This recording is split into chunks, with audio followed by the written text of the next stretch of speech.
Hindi naging madali para kay Ivy Lacsina na mabuo ang kanyang connection with the NX-led Chameleon setters na sina Camille Cal at Maji Mangulabnan.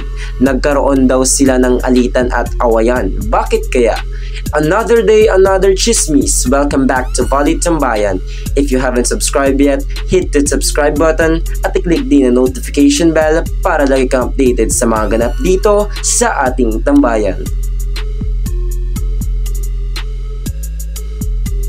Ang former After Logistics ace spiker na si Ibiang ay nahihirapan sa pagpasok nito sa NX-led, lalo na't noong pre-season training ay nagtamo ito ng right knee sprain. Kaya't kung pansin ay na-delay ang debut nito as an Chameleons nitong PVL All-Filipino Conference 2024.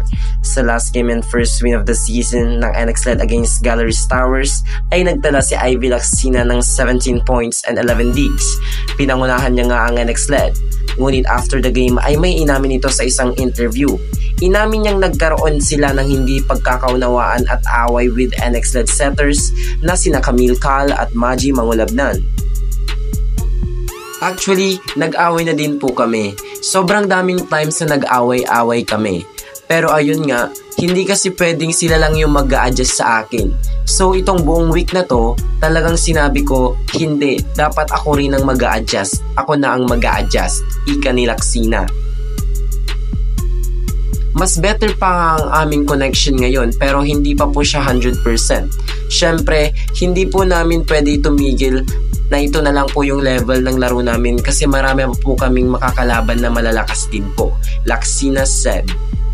Kahit na ipanalo ng NX-led ang laban in straight sets ay makikita sa mukha ni Lacsina na hindi siya satisfied sa mga sets ni Camille Cal. Ngunit ang nakapagtataka rito ay bakit tila nahihirapan itong makakonect with Camille Cal and knowing na na-sweep nila yung Season 84 sa UAAP nung sila ay nasa NU pa.